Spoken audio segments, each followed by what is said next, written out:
नमस्कार दोस्तों, स्वागत है आपका मेरे चैनल कॉमिक्स लाइफ में। शुरू करते हैं पवन कॉमिक्स की एक और मज़ेदार कॉमिक्स, विचित्र पहेली पार्ट 2। उधर जब से चारू ने राजकुमारी ललिता को राजकुमार अजय पाणी के पराक्रम की कहानियां सुनाई, तब से राजकुमारी ललिता खोई खोई सी रहने लगी। न जाने मुझे दिन पर दिन क्या होता जा रहा है। हर समय बस उन्हीं का ध्यान बना रहता है, उन्हीं का चित्र घूमता रहता है। समझ नहीं आता मैं क्या करूं। बेटी के इस तरह उदास रहने का समाचार जब महाराज चंद्रदत्त को मिला तो व्याकुल हो उठे। मंत्री जी, समझ नहीं आता कि हमारी फूल सी बेटी दिन पर दिन क्यों मुरझाती जा रही है। पहले सी हंसी खुशी उसके चेहरे पर दिखाई नहीं देती। क्षमा करें महाराज, उनको प्रेम रोग हो गया है। प्रेम रोग? जी महाराज, और इसका सिर्फ एक ही इलाज है, राजकुमारी जी का विवाह। विवाह तो हम भी उसका कर देना चाहते हैं, मगर कोई योग्य लड़का तो मिले। लड़का तो घर में ही मौजूद है महाराज, मगर आपने उस पर कभी ध्यान नहीं दिया। कौन है वह? अपना अजीत। अजीत का नाम सुनते ही महाराज चंद्रदत्त आग बबूला हो उठे। मंत्री जी, क्या इस धरती पर राजकुमारों की कमी हो गई है जो हम मंत्री पुत्र से अपनी बेटी की शादी करेंगे? शादी तो तुझे मेरे बेटे से ही करनी होगी चंद्रदत्त। तभी राजकुमारी ललिता ने दरबार में प्रवेश किया। पिताजी, मैं आपसे एक विनती करने आई हूँ। हाँ हाँ, कहो बेटी। इस महल में मेरा मन नहीं लगता, इसलिए मैं कुछ दिन महल से अलग रहकर माँ दुर्गे की उपासना करना चाहती हूँ। विचार उत्तम है बेटी, भगवान में मन लगाओगी तो तुम्हारे मन को शांति मिलेगी। तो फिर आप मेरे रहने का मंदिर के पास अलग प्रबंध कर दीजिए। अवश्य बेटी। कुछ ही दिनों में जब मंदिर के पास मकान बनकर तैयार हो गया तो ललिता अपनी सखियों के साथ उसमें अकेली रहने लगी। यह शीतल चांदनी भी मुझे अब आग की तरह लगने लगी है, मैं क्या करूं? तभी एक दिन उसे चित्रकार वेणु मंदिर के पास से गुजरता हुआ दिखाई दिया। इसी चित्रकार ने मेरे मन में प्रेम का बीज बोया है, मैं इसे बुलाकर उनका पता पूछती हूँ। उसने चित्रकार वेणु को मंदिर के अंदर बुला लिया। राजकुमारी जी, आप और यहाँ? हाँ चित्रकार, मैं अपना समय माँ दुर्गा की सेवा में बिताती हूँ। मुझे तुमसे एक जरूरी काम था, तुम यहीं ठहरो, मैं अभी आती हूँ। थोड़ी देर बाद वह एक कपड़े में कुछ गहने लेकर लौटी। ये आभूषण मैं तुम्हें पुरस्कार में दे रही हूँ, मुझे अब इनकी ज़रूरत नहीं है। वेणु उन आभूषणों को लेकर मंदिर से बाहर निकला तो अचानक उसकी नज़र मखमल के कपड़े पर कड़े शब्दों पर पड़ी। यह क्या? प्रेम संदेश? उस कपड़े पर लिखा था, कमल को पाए बिना हंस चैन से नहीं रह सकता। वेणु अजय पाणी के पास पहुंचा। कमल को पाए बिना हंस चैन से नहीं रह सकता। यह कैसी विचित्र पहेली है वेणु? यह पहेली नहीं, एक कहानी है राजकुमार, राजकुमारी ललिता की कहानी। इतना कहने के बाद उसने पूरी कहानी राजकुमार अजय पाणी को सुना दी। पूरी कहानी सुनने के बाद तो फिर तुम राजकुमारी से मेरे मिलने का कोई उपाय करो मित्र। जो आज्ञा राजकुमार। तभी उज्जैन के महाराज ने अपने पुत्र अजय पाणी को बुलाया। बेटा, अब समय आ गया है जब तुम्हें अपने जीवन का सुख और आराम सब त्यागना होगा। आप आज्ञा दीजिए पिताजी, मैं अपना जीवन का त्याग कर दूंगा। तो फिर तैयार हो जाओ, युद्ध भूमि में अपना पराक्रम दिखाने के लिए तुम्हें बंग पर चढ़ाई करके उसके राजा को बंदी बनाकर हमारे पास लाना होगा। जो आज्ञा महाराज। बंग के राजा को युद्ध में परास्त कर अजय पाणी ने उसे बंदी बना लिया। सेनापति, इसे महाराज के पास ले जाओ, मैं अलकापुरी जा रहा हूँ। जो आज्ञा युवराज। वह रास्ते में अनेक राज्यों को जीतता हुआ तेजी से अलकापुरी की ओर बढ़ता गया। मेरा यह विजय अभियान अब अलकापुरी जाकर ही खत्म होगा। उसने अलकापुरी के बाहर अपना शिविर लगाया। जब उसके सैनिक विश्राम कर रहे थे तो उसने अपने एक सेवक को पास बुलाया। तुम राजा चंद्रदत्त के पास जाओ माधव, उनसे कहना कि मैं शांति की अवस्था में आया हूँ और उनकी बेटी राजकुमारी ललिता से विवाह करना चाहता हूँ। जो आज्ञा युवराज। उसका संदेश मिलते ही राजा चंद्रदत्त दौड़े चले आए। युवराज, तुमने यहाँ आने का कष्ट क्यों किया? अपने राज्य से ही संदेश भेज दिया होता। कष्ट कैसा महाराज, मैं तो आपकी पुत्री से विवाह का प्रस्ताव लेकर आया हूँ। यह तो मेरी बेटी का सौभाग्य है कि तुमने उसका हाथ मांग लिया। वैसे कल रात मुझे सपने में माँ दुर्गे ने दर्शन दिए और कहा कि तेरी बेटी का विवाह उज्जैन के युवराज अजय पाणी से होगा तथा मेरी बेटी के स्पर्श मात्र से ही सबके रोग दूर हो जाया करेंगे। सच महाराज? हाँ पुत्र, मेरा आशीर्वाद सदा तुम दोनों के साथ रहेगा। ठीक है महाराज, आप जाकर विवाह की तैयारियां कीजिए। मैं अपने पिताजी को यह शुभ समाचार भेजता हूँ। राजा चंद्रदत्त के यह शुभ समाचार अपनी बेटी को जाकर सुनाया। ललिता, माँ दुर्गे ने तेरी प्रार्थना सुन ली। हमने तुम्हारा विवाह उज्जैन के युवराज अजय पाणी के साथ तय कर दिया है। क्या यह वही अजय पाणी है जिसका चित्र वेणु ने दीवार पर बनाया था? किंतु राजकुमारी ललिता को फिर भी विश्वास न हुआ और उसने अपनी सहेली मंगला को पता लगाने का आदेश दिया। मंगला, तुम जाकर पता लगाओ कि यह राजकुमार वही अजय पाणी है या नहीं। तुम चिंता न करो सखी, मैं स्वयं उसके शिविर में जाकर पता लगाऊंगी। और मंगला योगिनी के वेश में उसके शिविर में घुस गई। वाह, कितना सुंदर है यह राजकुमार, साक्षात कामदेव लगता है। सचमुच ललिता कितनी भाग्यशाली है। उसके बाद वह राजकुमार के पास पहुंची। यह एक जादुई माला है राजकुमार, इसके आगे बड़े से बड़ा हथियार बेकार हो जाता है।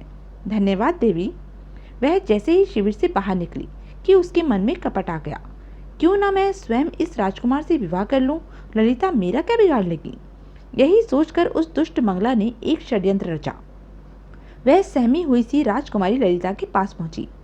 क्या हुआ मंगला, तुम इतनी डरी हुई क्यों हो? मेरी तो कुछ समझ नहीं आता सखी।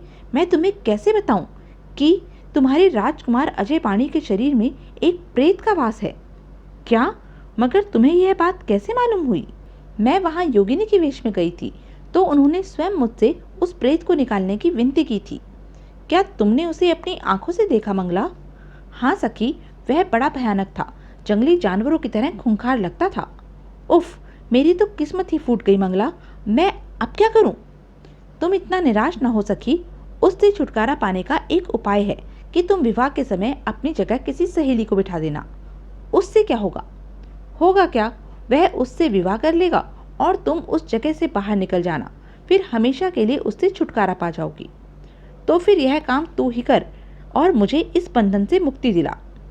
जिस दिन ललिता की बारात आई तो मंगला राजकुमारी से जाकर अकेले में मिली। उसके कपड़े और आभूषण उतरवाने लगी। मुझे अपने आभूषण दे दो और तुम अपनी सेविका चंपा के कपड़े पहन लो। फिर मैं जो कपड़े उतारूंगी उन्हें तुम चंपा को पहनवा देना, क्योंकि वह मंगला बनकर दुल्हन के साथ जाएगी। फिर तुम उत्तरी द्वार से बाहर निकलकर खोखले वट वृक्ष के झुरमुट में जाकर छिप जाना। उसके बाद सब ठीक हो जाएगा। मंगला का विवाह अजय पाणी से हो गया। रात में हल्का प्रकाश होने के कारण किसी को उस पर शक नहीं हुआ। उधर राजकुमारी ललिता वट वृक्ष के पास पहुंची। उफ, यहाँ तो कितना घना अंधेरा है, कुछ दिखाई नहीं देता। मैं इस पेड़ पर नहीं चढ़ूंगी। इसलिए वह किसी दूसरे पेड़ पर चढ़ गई और बेचैनी से बारात के लौटने का इंतजार करने लगी। अजय पाणी मंगला को रथ में बिठाकर बारात के साथ अपने नगर को रवाना हुआ और जैसे ही उसका रथ उस वट वृक्ष के पास पहुंचा। स्वामी, कल रात मुझे इसी वट वृक्ष का सपना दिखा था। मैं इसके खोखलेपन से पहचानती हूँ। इसमें से एक प्रेत बाहर निकला और वह मुझे मारने के लिए आगे बढ़ा तो तांत्रिक ने आकर मुझे बचा लिया। सपने कभी सच्चे नहीं हुआ करते देवी ललिता, आओ चलें। नहीं, मेरे सपने अक्सर सच्चे होते हैं स्वामी, इसलिए मैं कहती हूँ कि आप इसे जलवा दीजिए। ठीक है, हम इस पेड़ को अभी जलवा देते हैं। और तब सेनापति, इस भूतहा वृक्ष को तुरंत जलवा दीजिए। जो आज्ञा महाराज। अगले ही क्षण उस वृक्ष को आग लगा दी गई, लेकिन दूसरे वृक्ष पर बैठी ललिता उनकी सारी बात सुन रही थी।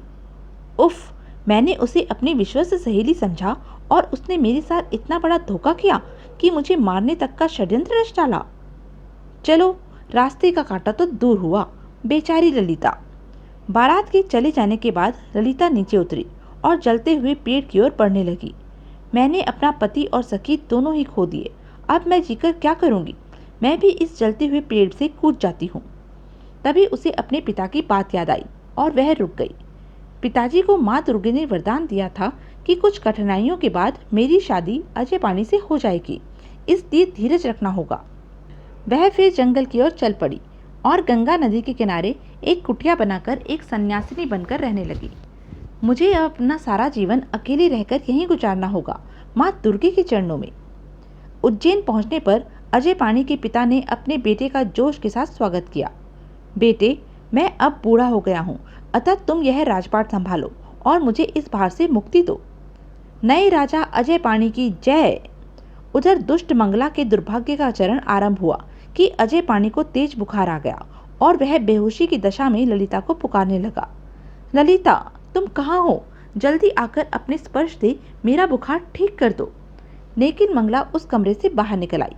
मेरे स्पर्श से रोग अच्छा हो जाना चाहिए, वरना मेरा भेद खुल जाएगा।